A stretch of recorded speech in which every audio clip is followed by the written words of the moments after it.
Hello, everyone, and welcome to another power packed episode of the Kapeel Gupta Career Pod Show, where inspiration meets aspiration.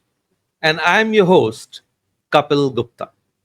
Now, today's guest is someone who needs no introduction in the world of innovation, data science, and education. But still, let's give him the one he deserves. He's someone who has turned curiosity into a mission and learning into a global movement. From working with giants like GE and Wipro to founding his own global learning platform, from earning over 200 plus certifications in AI/ML to winning 300 plus awards in innovation and project management, he's done it all. He's not just a data scientist, he's a full stack educator, an innovation mentor, and a modern day monk practicing Vipassana meditation with the same dedication he gives to algorithms. He has taught over 1 lakh students across 175 countries, built a fan base of 500K AI enthusiasts, and continues to serve the world with his mission to deliver high quality, low cost education to 7 billion people. So, Gen Z, if you dream of mixing brains with impact, if AI, data science, and purpose driven living excite you, this is your masterclass right here. So let's welcome the inspirational Dr. Noble Arya. Hello, Doctor. Hello, hi. Welcome to the Kapil Gupta Career Pod Show. And I'm so glad that I could actually got a chance to actually interview you because this is something the Gen Z actually needs. And with the kind of achievements you have, I'm sure this podcast will be full of value, full of inspiration for our listeners. So thank you for being here. Thank you. Thanks a lot. I'm grateful on this show and you inviting me for this show, and I'm really grateful. And the audience, I'm definitely will be adding a lot of value. Thank you. Thank you. And without further ado, I would like you to go down the memory lane, right? To go back in time. So, how did your journey into data, AI innovation actually begin?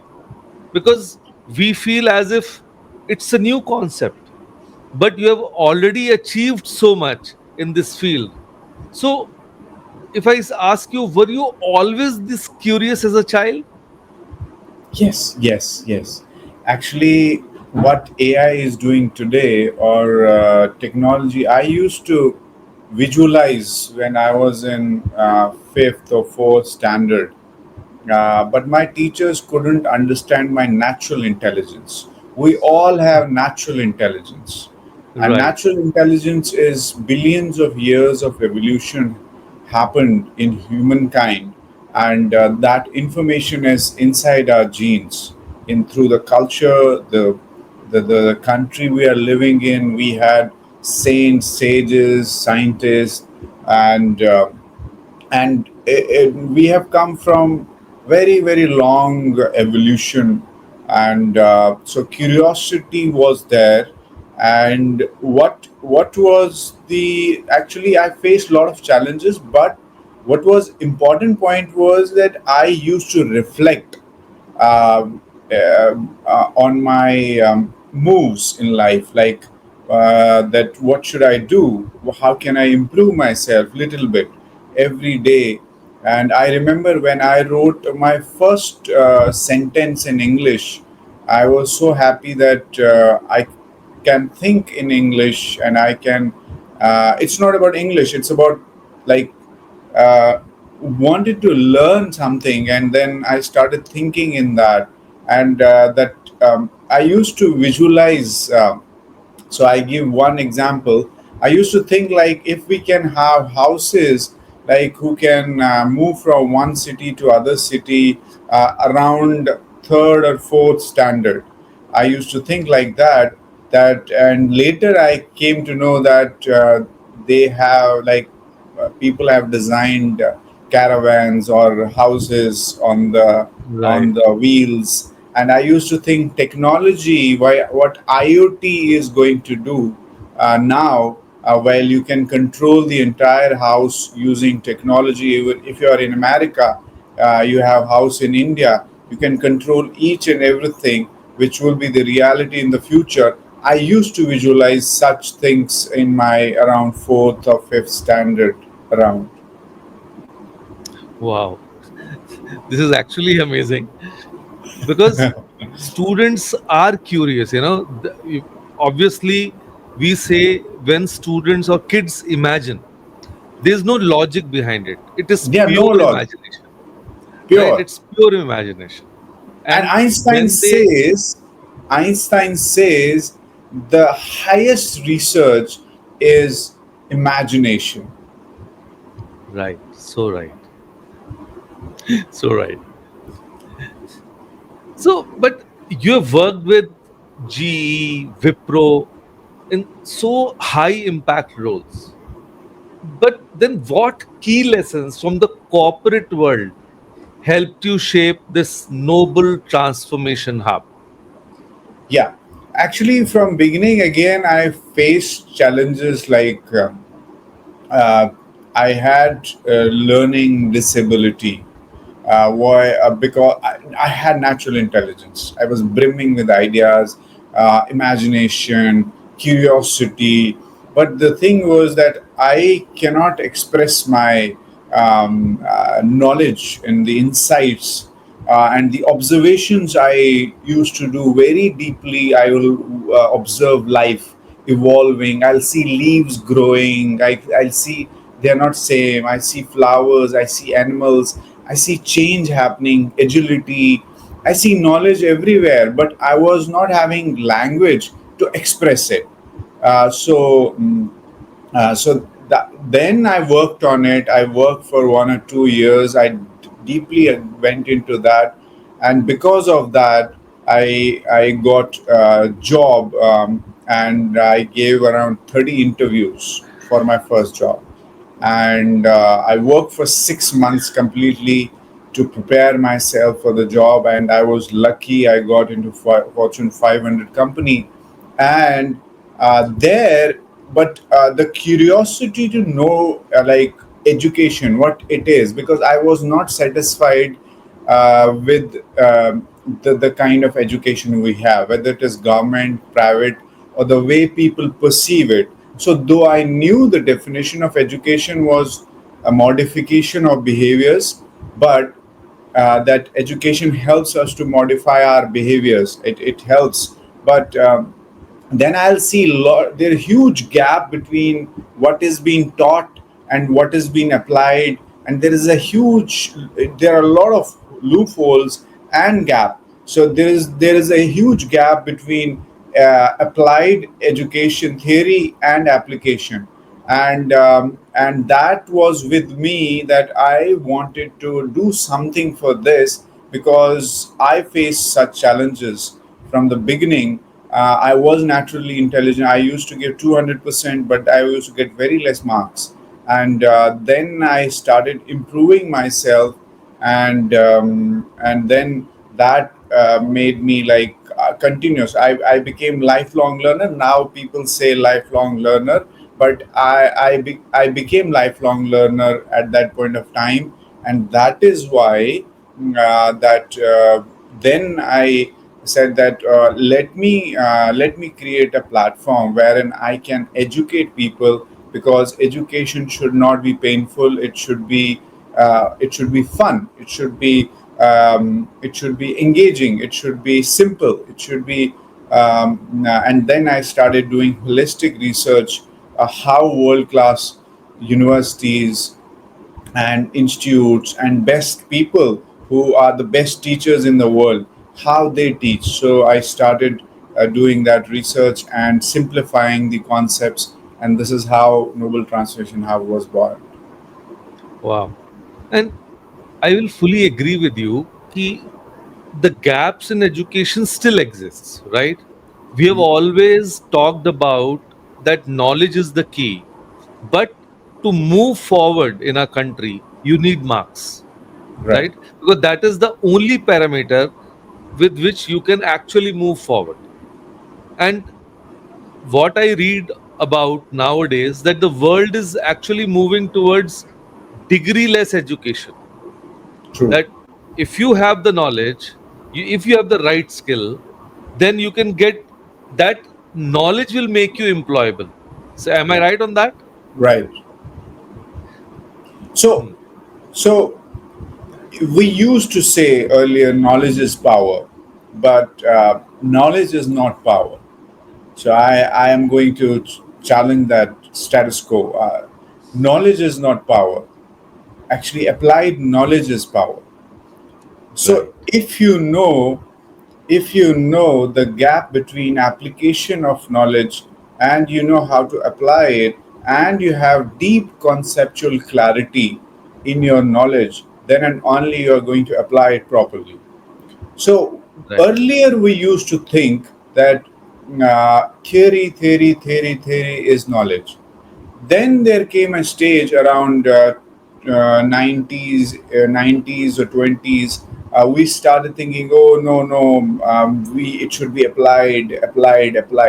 Again, both ages were wrong, because you need to have a balance of theory and application together, because until unless you don't know what, you don't know why, you are not going to do how. And the right, right, conceptual clarity, fundamentally, you need to know deeply the semantics of semantic meaning, level meaning, meta level meaning, and deep meta level meaning of each words what you are using in your education, or you're defining things before you get degree or you want to go for job. Because if you don't understand concepts deeply, then you are actually doing surface level education, and definitely you're not going to be skilled. Even if you go and apply, you will do very partial level of application, because you don't have fundamentally deeper and meta level understanding about the concept. You're just copy pasting or just learning, and you will make a lot of mistakes, and that there would be a lot of inefficiencies over the years, because your conceptual clarity is not there, and because of that, the deep level of understanding how to apply that concept is not there. right, right. Fully agree on that. And I saw your journey, and actually, you've come a long way, right? You have 200 plus certifications, 300 plus awards, and that's actually unbelievable. I know some years back I was reading some article about Arun Netriwal. He was the president of AT&T Bell Labs, and he had a number of certification or inventions under his belt. So I was really amazed by that person's this proficiency. So, but what is that with you? How do you keep yourself so updated? Because obviously I didn't get a chance to interact with him, but you are no less a wonder for me. So what motivated you to keep learning? Actually, in my genes, in my DNA, there are two things. One is curiosity, simplicity, and knowing everything, non biased knowledge. And I don't learn for job, money. Even if I do seminars, I never talk about money. You give me this much, then I'll come. I don't talk about that. And if I charge in my programs, so I always think my session or my program should be 100x value. If you pay 1x, it should be 100x valued. because that is my nature. I can't change that, and maybe because of that I exist.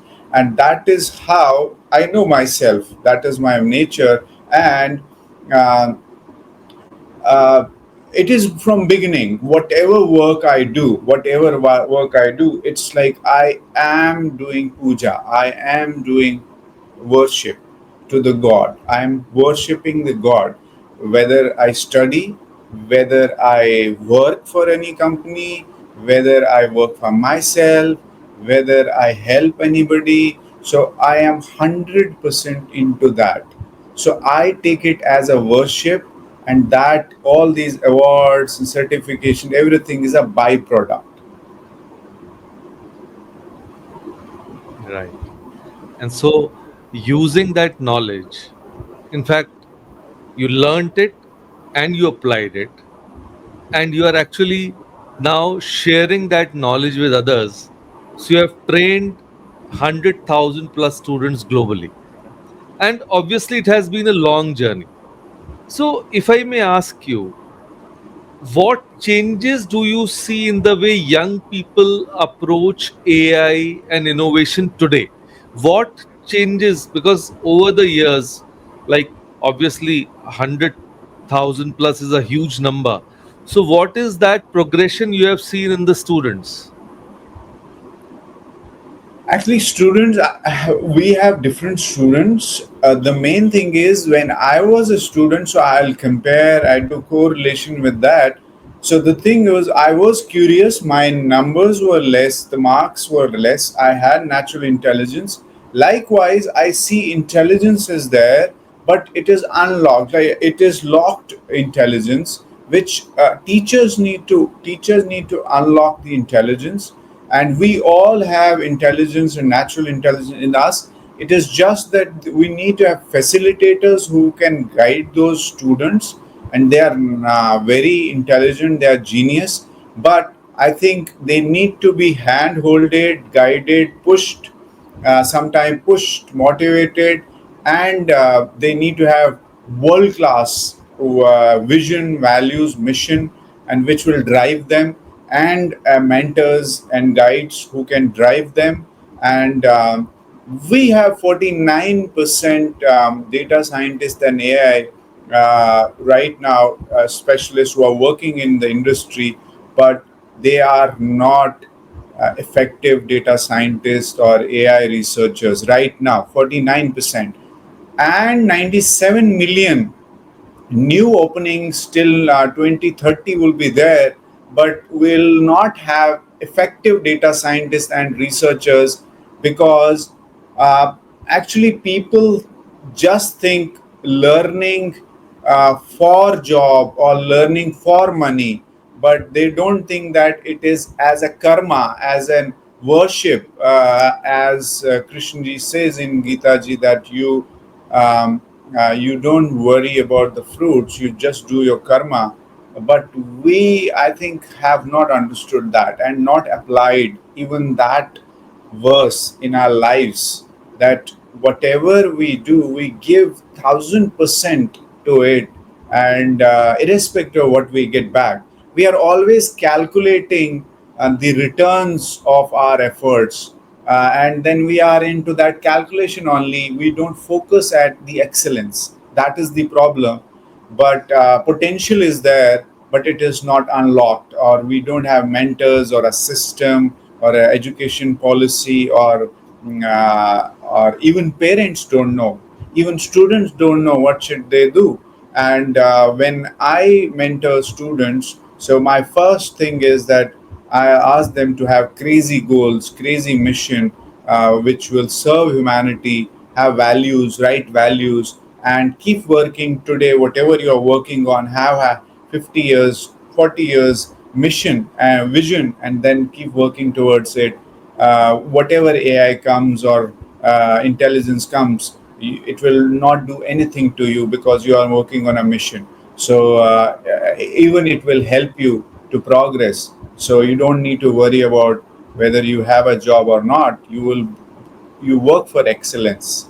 That is what Right. there are different elements which I have described. Right, right. But nowadays we have, while teaching students, we have multiple platforms. I'll say both online and offline. And even you have been using many prestigious platforms like Udemy, the Harvard programs, and the IITs. So, according to you, what was the most memorable moment in your teaching experiences?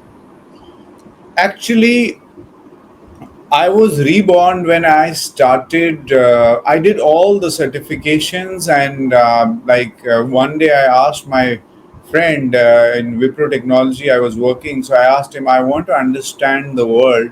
I see problem in the way the world is designed.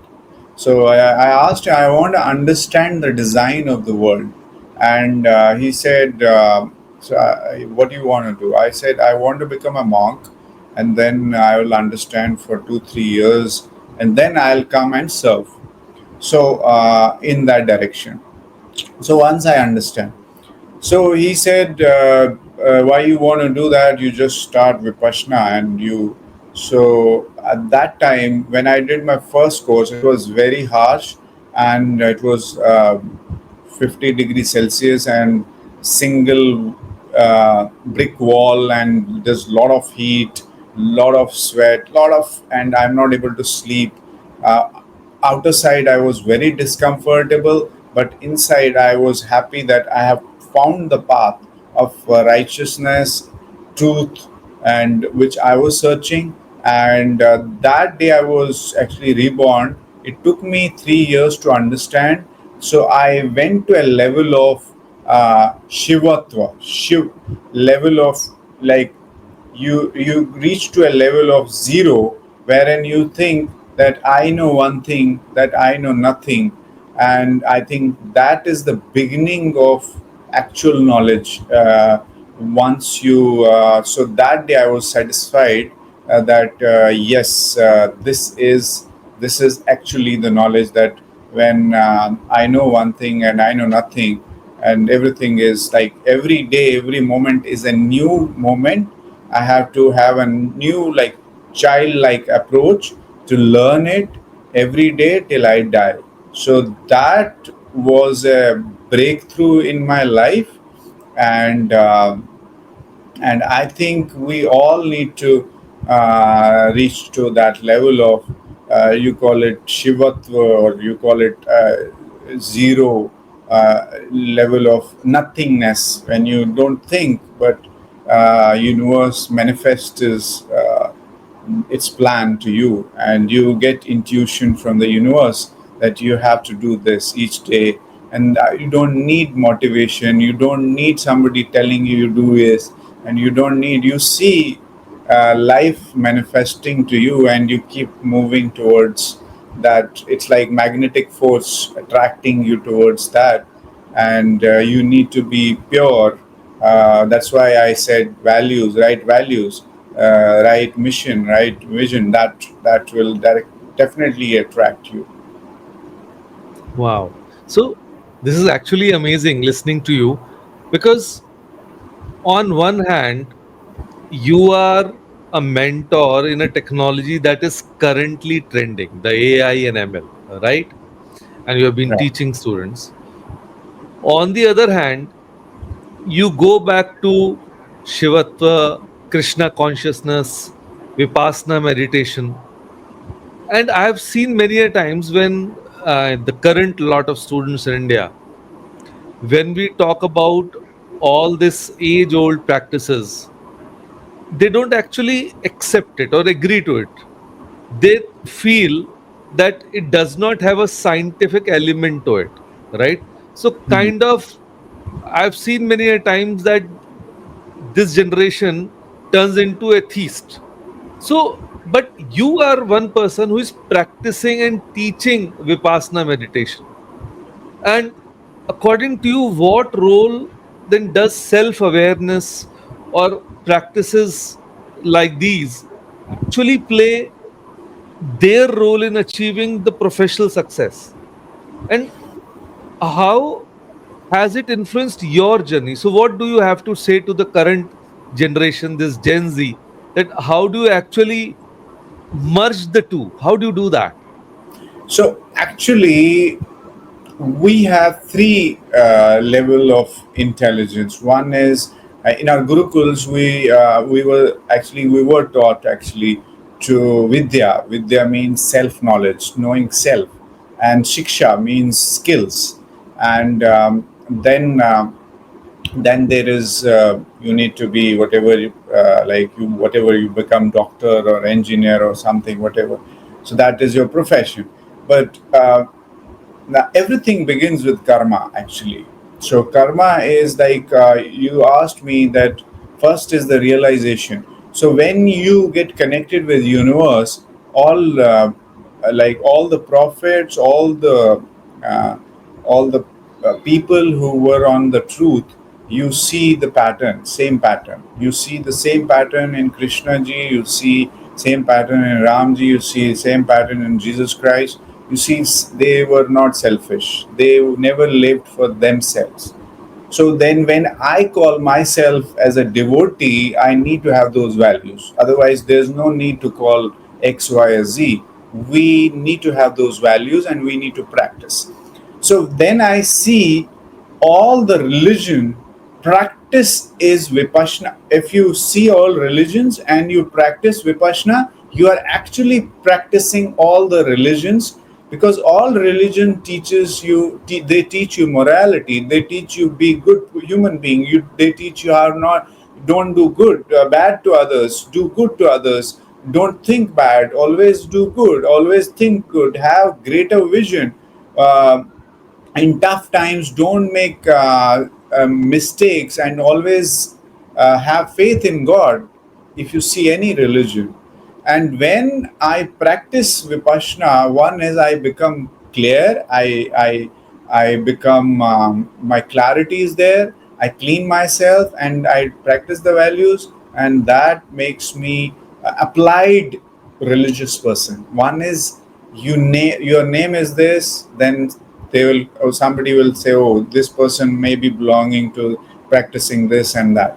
But names are just tags.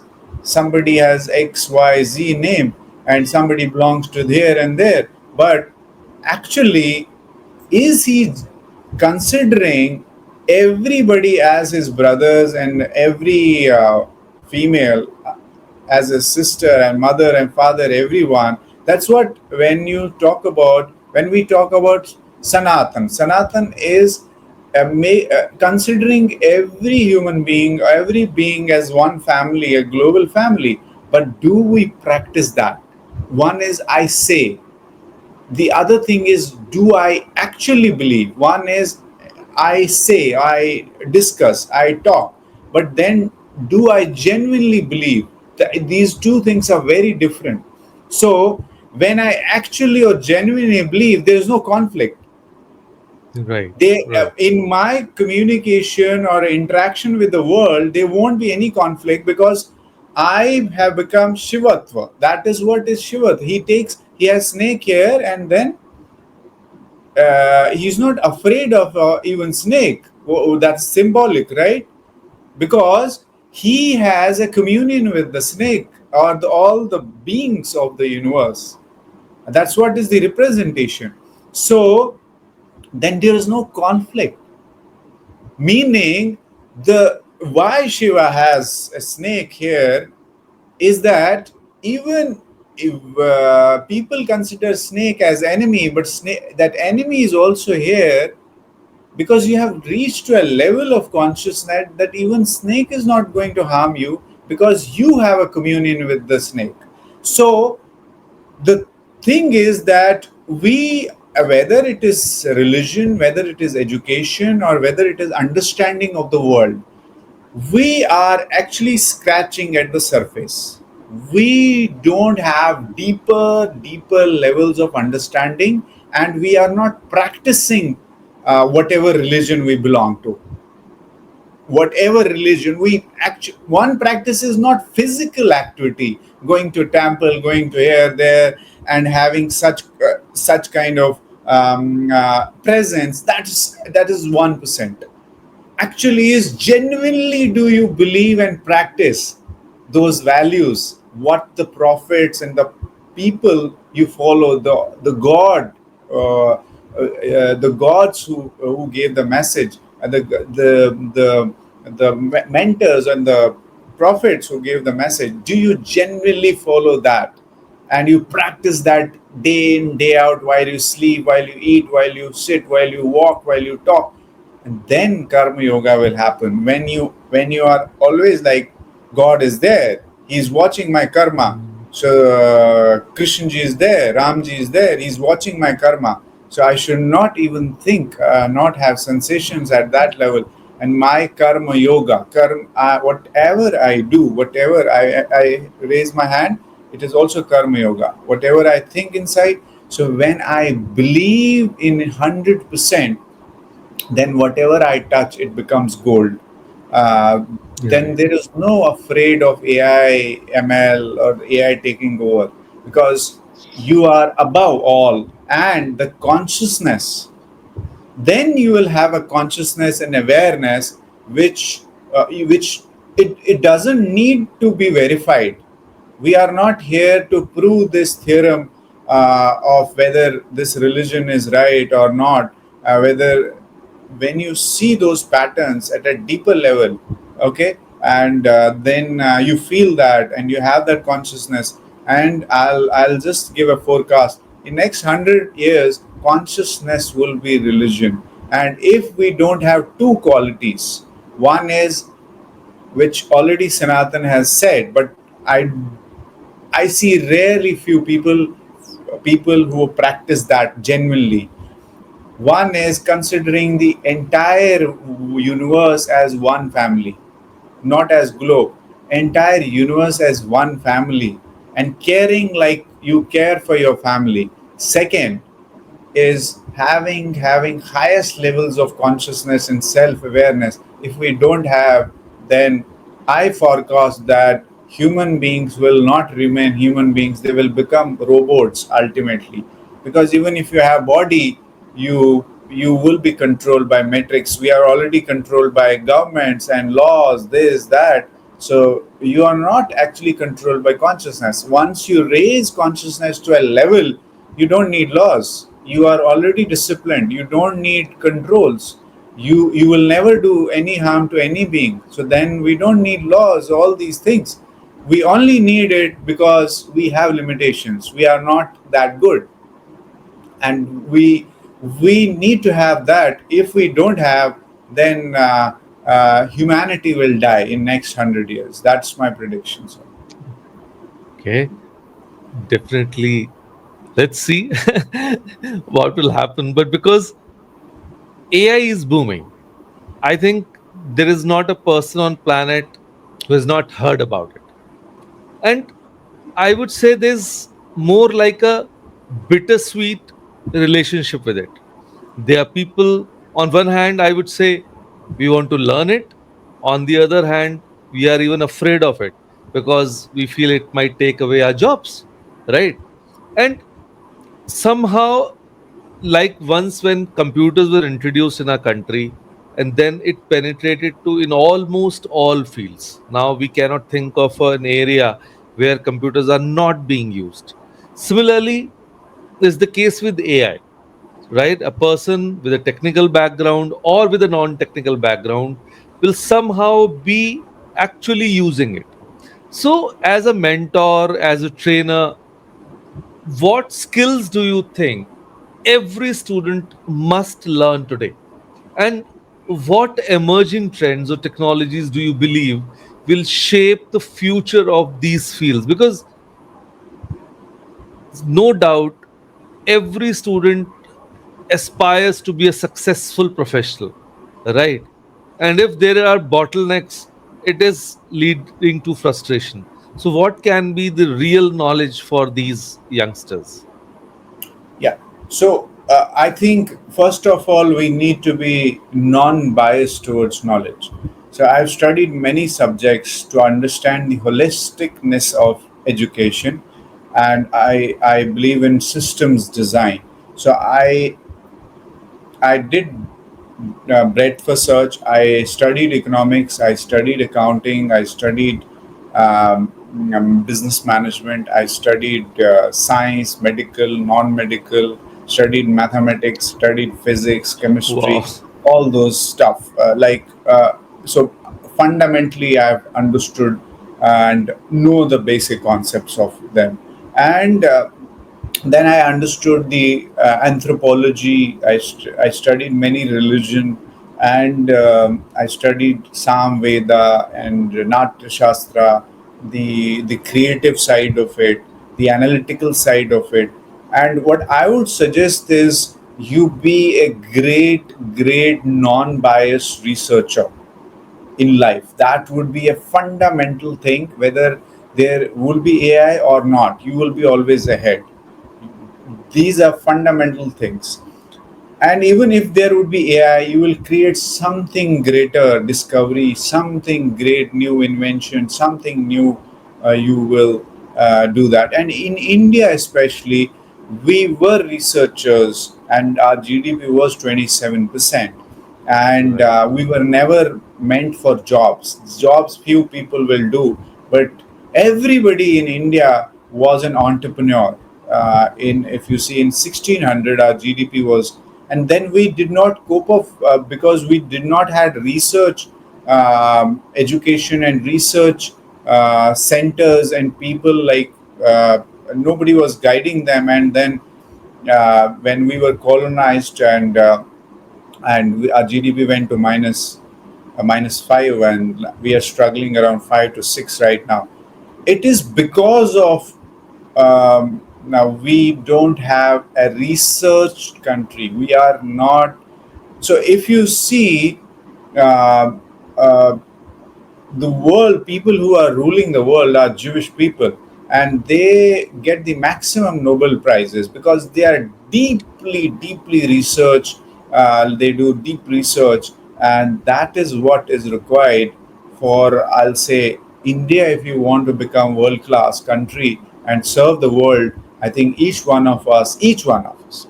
every Indian first has to become world class researcher, and then we'll have thousands of innovators, and we need hundreds of uh, trillion-dollar startups. So then our economy will go above 50%. So that is my prediction. That if we do that, then this will happen.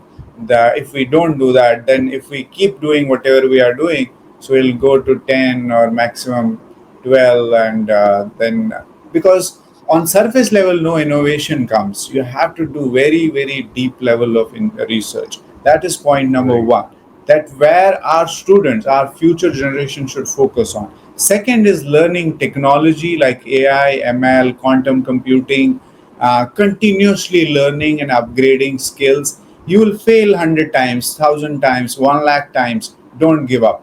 Always learn, always try to learn these technologies. You will not understand them in one day because they are from hundreds of years back, they have been developed.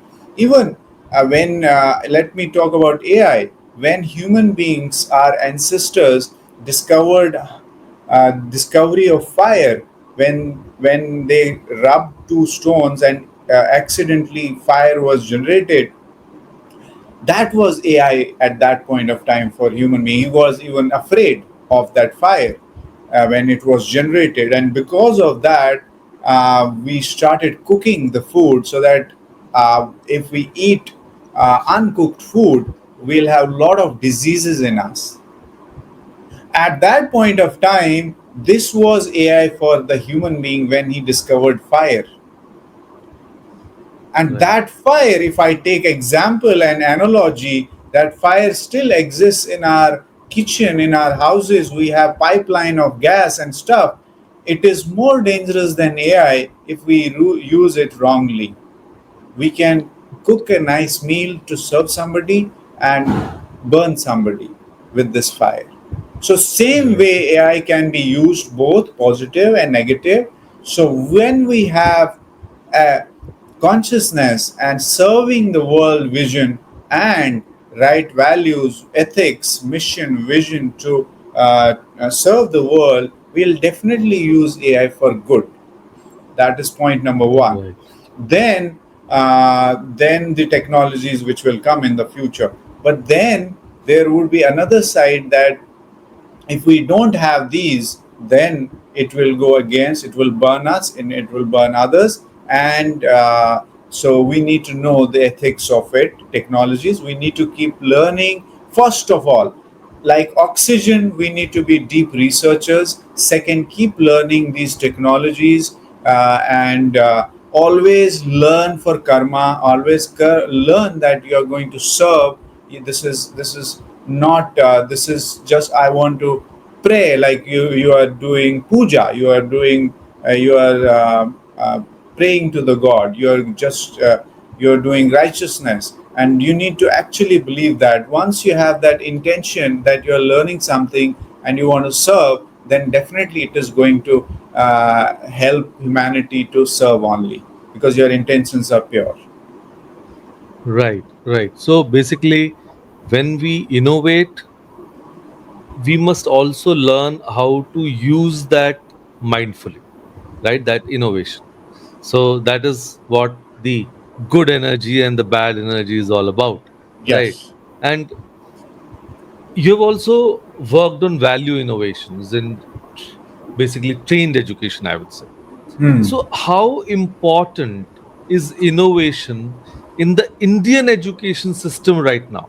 Because even I feel, because I'm being part of the education sector in the consultancy, so I do feel that there is lack of research options available to students.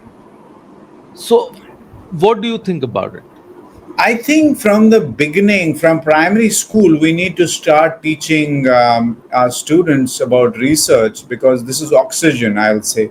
Because till the time they reach a graduation level, then and only they will be mature researchers, and then whatever discoveries they will be doing at a master's level, that would be actually helping, or a graduation level. So that will help the humanity. Their innovations will help, and once they go for PhD, that will be a breakthrough research for the world.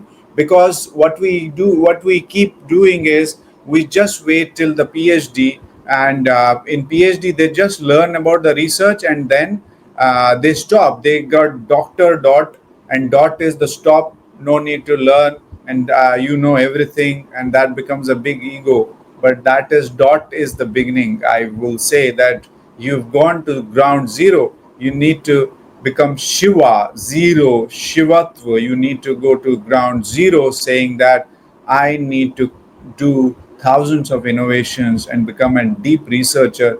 So, zero day has begun when I got the PhD. So, that level of attitude, when we Beautifully have said. in our education, then we have innovations on the way.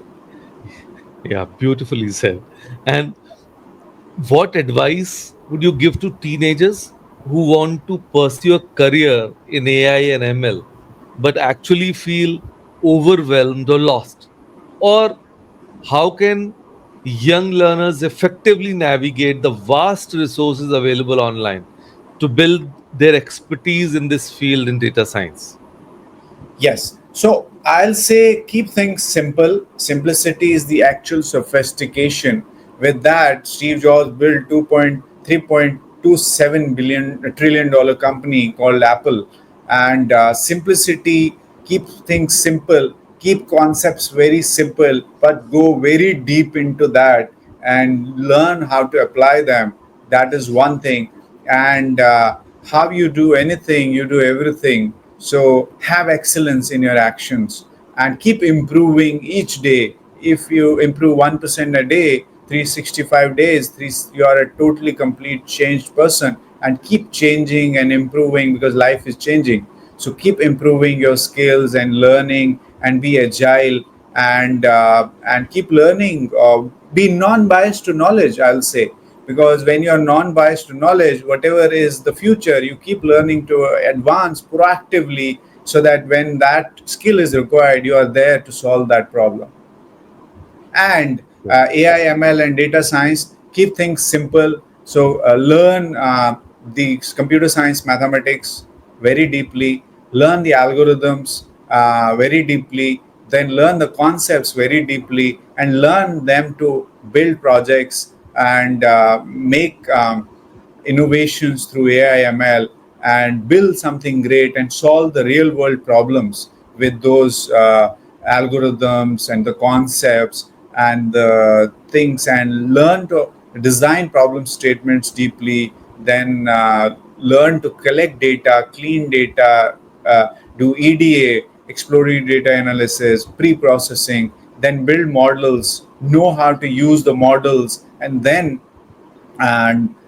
build, test and train the models, and then go and deploy them and build world class solutions which will serve the humanity. I think that is the best way, with simplicity, depth, and learning end to end about the technologies and the skills which will be coming in the future, and knowing yourself, who you are, reaching to a level of shivatva, always being at a zero, so that you don't have ego.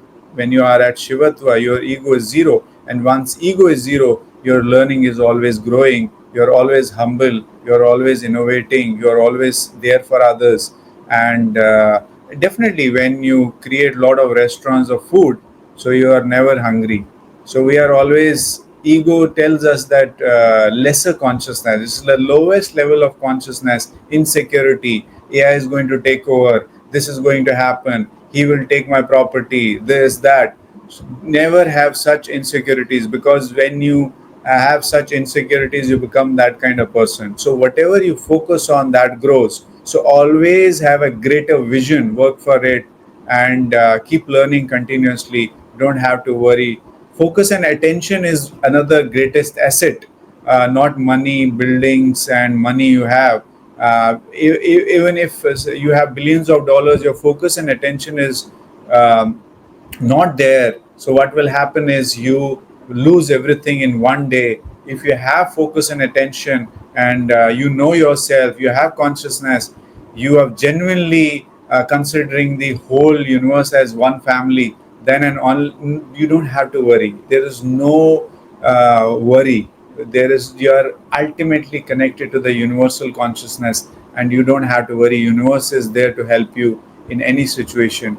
So I think that is the vision we need to have, and those are the skills we need to have. With shiksha, we need to have vidya and the consciousness of universe, and we need to work with such things, and yet being grounded. Even if you have such a knowledge, but you need to be grounded and feeling that still I don't know anything, because universe is infinite, God is infinite. Yes. But if I may ask you, basically for the kids, because now the AI curriculum has been included in school education, and I believe as early as class sixth, they are teaching concepts of an AI and ML to students. So, like, even these concepts involve programming languages, and there are multiple programming languages in the sector. So which is, according to you, which is the one programming language, like the first step the student should take towards that, so that So he have a can gradually mastery. build on that? Yeah, have a mastery of C language. It is mother of all languages. Learn Okay. C. I'll say uh, deeply understand C, and then learn Python after that. And once you understand C, I think with 100% very deeply. If you understand C, then learn Python. Python is very English level, like a language, and after that learn the computer science, mathematics deeply, know the algorithms, know the models, know the concepts, and build projects. And you will continuously keep learning, so you will get to know your way of learning, how you are learning. But and visualize the concepts, visualize them, and see the patterns in real life. Correlation, do correlation, that how I can apply this knowledge, whatever I have learned today. And then you will be fascinated, that you will keep learning new things, so that you feel fascinated that okay, I'll keep applying and solving these problems. So build that kind of knowledge body. So this is actually amazing to know that even after so many decades, C has not lost its relevance. It Yeah, is yeah. I still ask the there. first question to my students that how much you know C. So they'll say 4 out of 10.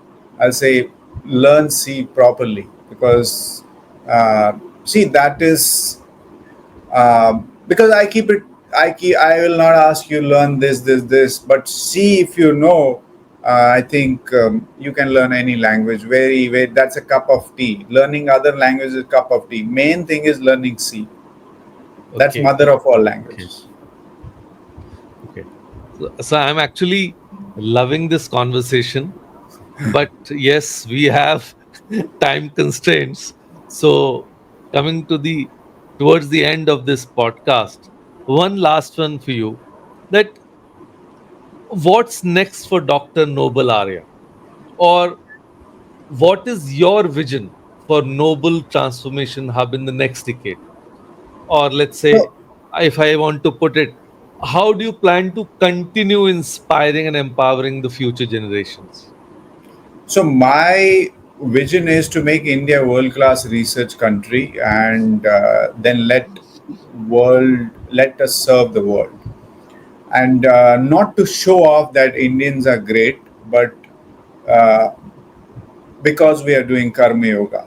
So we don't need appreciation, we don't need depreciation. We need to continuously do righteousness, do karma yoga, and keep serving the world with our innovations, breakthroughs, and wisdom. And and then ultimately, the universe is one family. So we don't have to show anybody we are great or not great. We are just being a family, and that is what my mission is. My vision is that to to make a world a very beautiful place with technology, with consciousness, with the right values, and make it a one family, and together let's solve the real challenges and real problems together, and not being in politics. So I will never ever touch politics. That is my one of the value, because I believe is I can serve being a normal human being, and be very neutral, and serve global humanity, and I don't need anything for that. My karma and my intentions and the vision, and if God wants that I should be doing it, then I'll be successful. If not, then I won't be. So I believe in karma, and I'll keep doing what I'm doing. But I want to solve the real problem, like education. I want to make affordable education for all, healthcare. I want to make for all with innovation. I want to explore the space to do space mining, wherein we can do a lot of research, and we can uh, understand space deeply, and also I want to make people realize that everything is within them, and they don't need to get anything from outside. So it's not a materialism, it is like knowing yourself. So those are the things. And also I want to create startups and companies, and environment, especially in India, in the world, first India in the world, to solve the genuine and real problems of now and the future. So those are the that is the vision I have with education, and skilled education, and consciousness, and vidya and shiksha.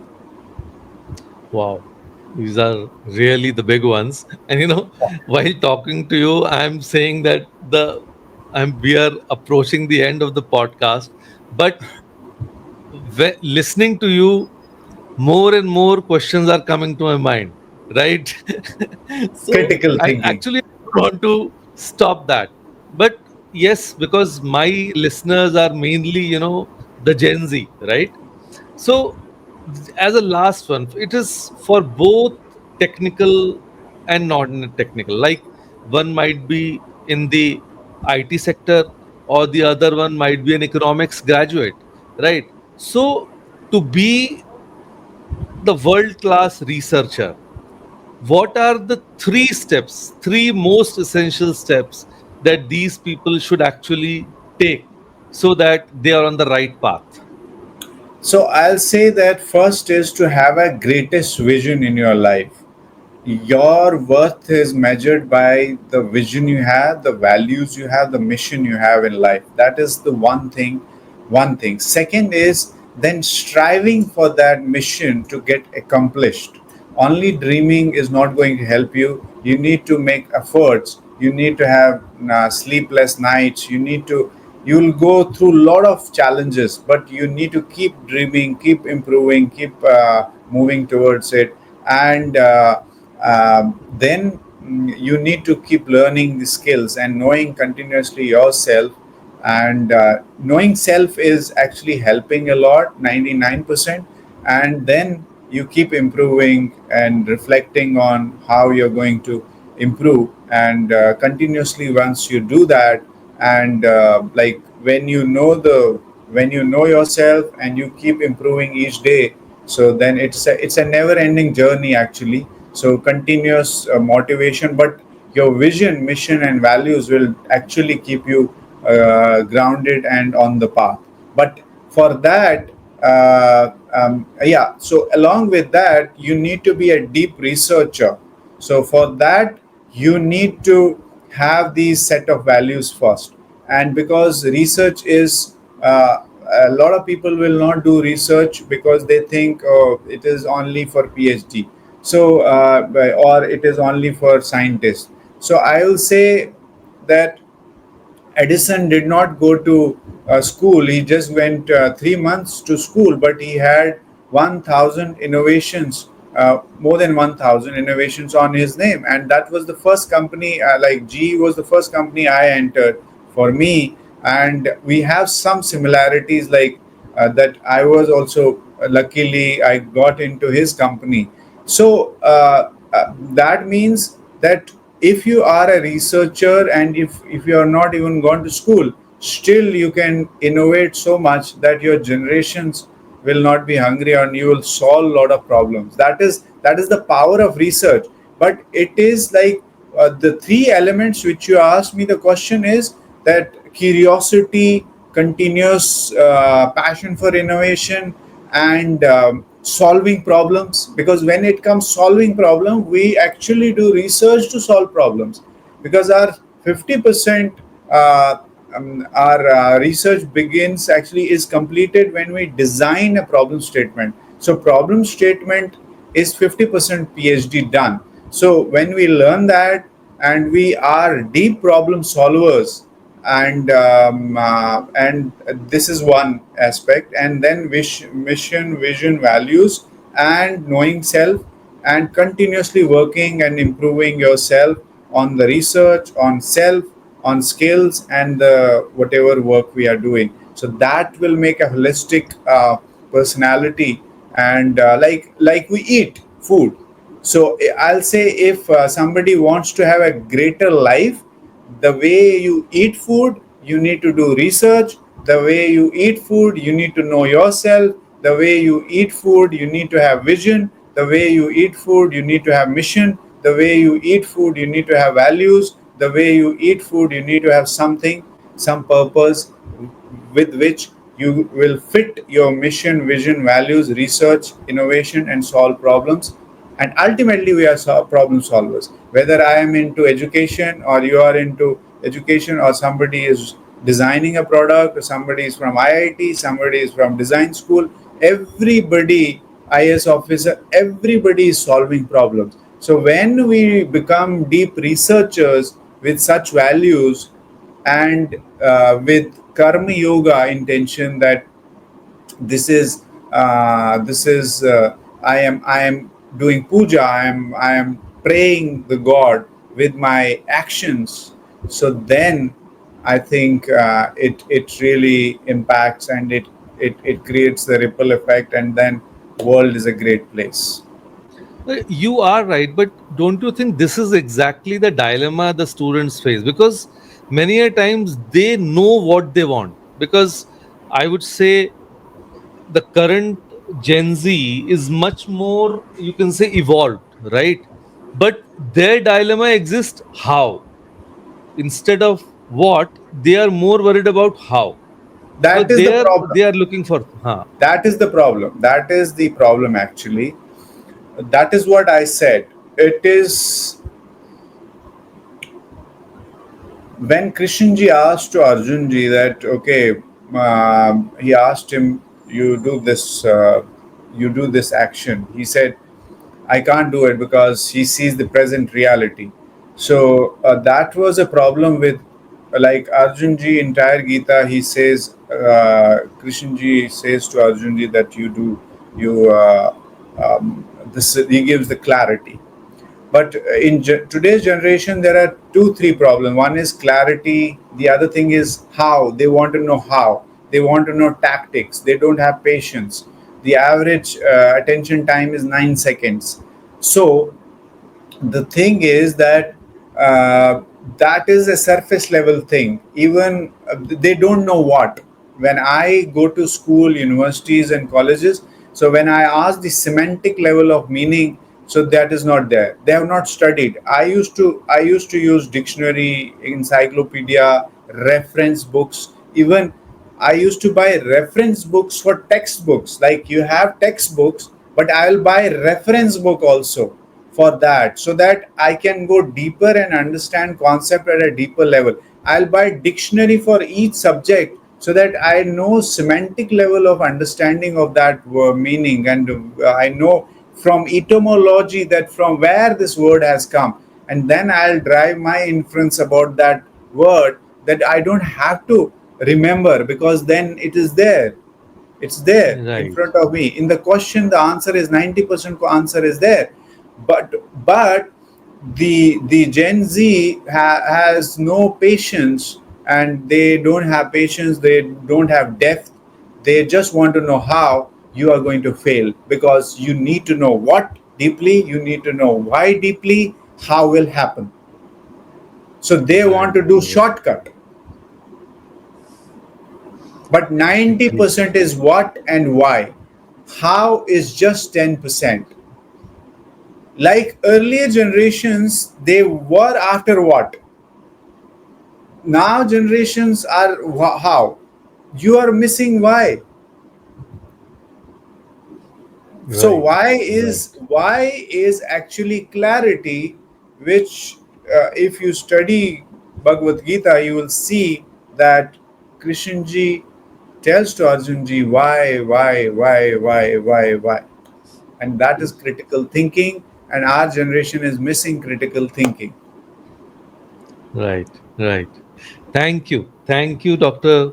Arya, for this enlightening discussion, and I was loving it all the way. And I'm sure the same feeling will be in our listeners too. But Yeah, I thank you for being definitely here, sir. loved it, and I love each time I interact with you. And I am so compassionate and passionate, and I love this each element of it, and I enjoy, and may hope this I hope this podcast will transform millions, not millions, billions of people, because till the time it will be there, and it will definitely give deep insights and golden nuggets and transform their lives if they understand deeply at a semantic level Right, what we are talking. right, Thanks. right. Thank you, Dr. Noble. Oh, what an inspiring and eye-opening conversation that was. Dr. Noble Arya isn't just a name in data science. He's a movement in himself. His journey proves that when passion meets purpose and when learning becomes a lifestyle, success becomes inevitable. To all our Gen Z listeners, you don't need to wait for some magic to happen. You are the magic. All you need is curiosity, consistency, and the courage to take that first step, just like Dr. Arya did. So here's your action step. Start your learning journey today, be it AI, data science, innovation, or even mindfulness. Pick one thing that excites you and go deep. Follow mentors like Dr. Arya, enroll in online programs, and don't wait for perfection. Start now, grow fast, and inspire the world. And hey, if this episode sparked something in you, share it with your friends, rate us 5 stars, and tag us on Instagram using hash Kapil Gupta Career Pod Show. Until next time, this is Kapil Gupta reminding you, don't just chase a career, create one with heart, hustle, and high vision. Bye.